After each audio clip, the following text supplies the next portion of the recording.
আসসালামু আলাইকুম, স্বাগত ইজি নিউজে। বিএনপির চেয়ারম্যান জনাব তারেক রহমান আজ সোনারগাঁও হোটেলে নির্বাচনী ইশতেহার ঘোষণা করেন। সেখানে তিনি বলেন, জনগণের ভোটে বিএনপি নির্বাচিত হলে রাষ্ট্র পরিচালনায় দুর্নীতি দমন এবং আইনশৃঙ্খলা নিয়ন্ত্রণই হবে তাদের প্রথম এবং অগ্রাধিকারমূলক কাজ। দলটি বলেছেন, দুর্নীতি দমনের পদ্ধতিগত এবং আইনি সংস্কার করা হবে। দুর্নীতির বিষয়ে কোনো আপোস করা হবে না। তিনি আরও বলেন, 2001 সালের দুর্নীতিতে চ্যাম্পিয়ন বাংলাদেশের দায়িত্ব নেন বিএনপি। 2006 সালের ক্ষমতা থেকে বিদায় নেওয়ার সময় বিএনপিকে এবং বিএনপির বাংলাদেশের ইমাজিং টাইগার হিসেবে স্বীকৃতি পাওয়ার ব্যবস্থা করেন এবং পান।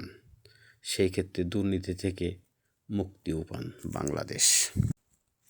কুষ্টিয়া 3 আসনের সংসদ সদস্য প্রার্থী ইঞ্জিনিয়ার মোহাম্মদ জাকির হোসেন সরকার কুষ্টিয়া 3 আসনে নির্বাচন করছেন ধানের শীষ প্রতীক নিয়ে। তিনি জনগণকে বিভিন্ন প্রতিশ্রুতি দিচ্ছেন, যেমন কুষ্টিয়াকে সবুজায়ন, বেকার সমস্যা সমাধান, সাংস্কৃতিক উন্নয়ন, শিশু কিশোরদের বিনোদনের জন্য পার্ক উন্নয়ন এবং নতুন পার্ক স্থাপন, শিল্প কারখানা স্থাপন, রাস্তাঘাটকে সৌন্দর্য বর্ধন, কারিগরি শিক্ষার ব্যবস্থা এবং কর্মমুখী শিক্ষা ব্যবস্থার মাধ্যমেই জনগণের জীবনমান উন্নয়নে সাহায্য করবে। এছাড়াও বিএনপির চেয়ারম্যান জনাব তারেক রহমানের 31 দফা বাস্তবায়নের মাধ্যমে কুষ্টিয়াকে একটি আধুনিক শহরে রূপান্তর করবেন।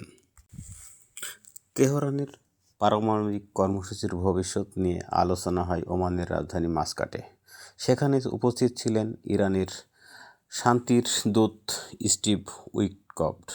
এই আলোচনার মধ্যেই মার্কিন প্রেসিডেন্ট ডোনাল্ড ট্রাম্প প্রশাসন ইরান থেকে মার্কিন নাগরিকদের ইরান ছাড়ার নির্দেশ দেন।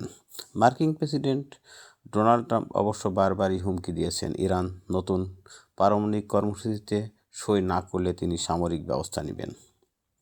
শুক্রবার আলোচনার মধ্যেই ইরানের অবস্থিত যুক্তরাষ্ট্রের ভার্চুয়ালি দূতাবাস একটি নিরাপত্তা সতর্কতা জারি করেন এবং মার্কিন নাগরিকদের ইরান ছাড়ার নির্দেশ